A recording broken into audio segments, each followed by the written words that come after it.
आती है। नाभाजी महाराज ने लिखा है, एक सेठ जी थे, उनका नियम था, भगवान के बड़े अच्छे भक्त थे, भगवान उनसे बात करते थे आदर्श रूप में। तो सेठ जी जब गांव से सुबह उठ करके टहलने जाते तो भगवान भी उनके साथ साथ चलते। क्यों? भगवान के चरण चिन्ह सेठ जी को बालू में दिखाई देते कि भगवान हमारे साथ कदम बढ़ा करके चल रहे हैं, बजरंग वाले। तो बड़े प्रसन्न रहते कि चलो कोई बात नहीं, कम से कम भगवान हमारे साथ। बड़े प्रसन्न। जीवन में सुख और दुख एक घड़ी की सुई के समान है। जैसे घड़ी के कांटा होते हैं ना, मिनट का और घंटे वाला, वो चलते रहते, वैसे सुख और दुख भी है। जिसके जीवन में आज सुख है, कल दुख आना ही है। अगर आज दुख है तो कल सुख आएगा।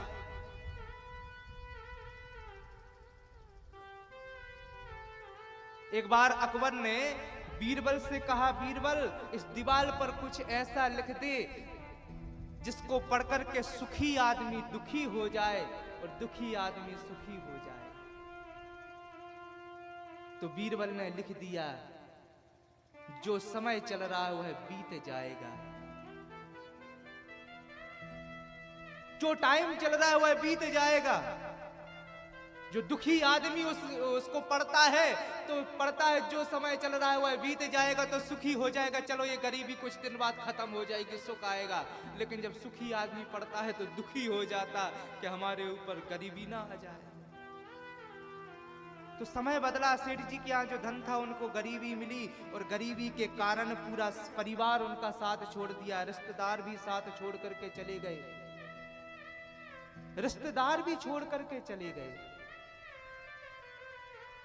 कोई नहीं बचा, परिवार भाई बंधु सब दुखी हो गए। लेकिन फिर सोचने लगे कम से कम कोई बात नहीं, भगवान तो हमारे साथ है। दूसरे दिन जब वो टहलने के लिए गए तो देखा था कि भगवान के चरण भी नहीं अब दिख रहे। आप तो सेठ जी को बड़ा बुरा लगा। भगवान ही हो डांटने लगे, बोले प्रभु हम तुम तो सब कह थे कि तुम तो निष्पक्ष हो, तुम तो सबके पालन करता हो, तुम तो कोई भेदभाव नहीं करते, लेकिन आज पता चल गया तुम भी भेदभाव करत। कैसे?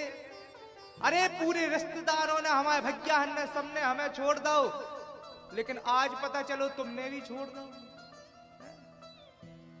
तुम भी चले गए। ऐसे भगवान का काम क्यों होता है ना? जब हमें कोई परेशानी आ जाए तो पहले नंबर भगवान ही कोसत है।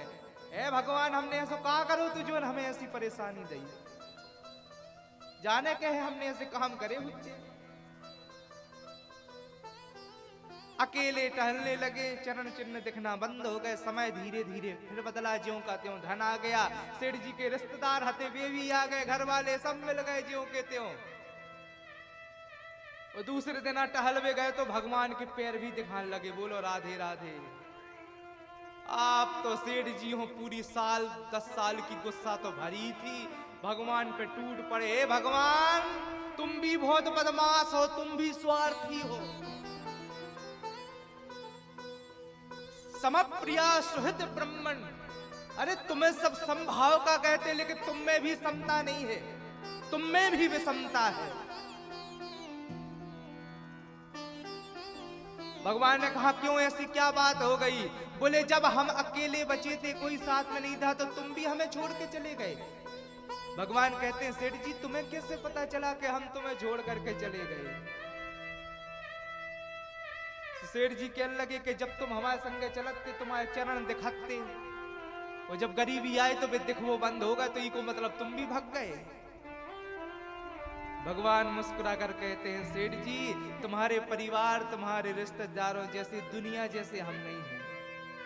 तुम्हारे जीवन में जब गरीबी चली ना, जब सुख रहा तो हम तुम्हारे साथ चल रहे थे, लेकिन जब गरीबी आई तो तुम्हारे साथ नहीं, तुम्हें अपने कंधे पे बैठा के चल रहे थे कि कहीं मेरे भक्त को चोट ना लग जाए नंगे पैर।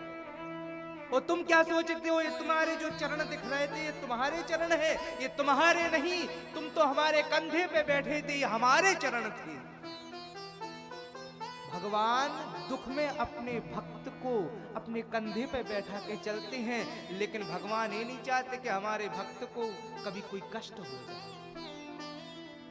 भगवान कहते बुआ कैसी बात कर रही हो तुम, मुझे भगवान कह रही हो, मैं भगवान कहां से हूं? तुम्हारा भतीजा हूं, तुम्हारे भाई का लड़का हूं, काहे का मैं भगवान हूं? मैंने ऐसा क्या चमत्कार किया है? कुंती मैया कहते हैं प्रभु तुम्हारे चमत्कार बड़े अद्भुत हैं। मेरे बच्चों का बचपन से इनके प्राण संकट में थे।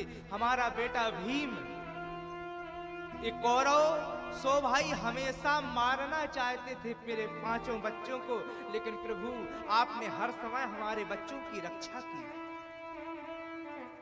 मेरे बेटे भीम को बचपन में विष पिला दिया मारने के लिए, लेकिन मेरा बेटा उस विष के प्रभाव से ऐसा हो गया कि उसकी का बल प्राप्त हो गया। जो विष मारक था वह तारक हो गया प्रभु आपके कारण। आपसे ऐसा कौन होगा? लाक्षागृह में आग लगा दी, हमारे बच्चे जल करके मर जाते, लेकिन आपने उनकी रक्षा की।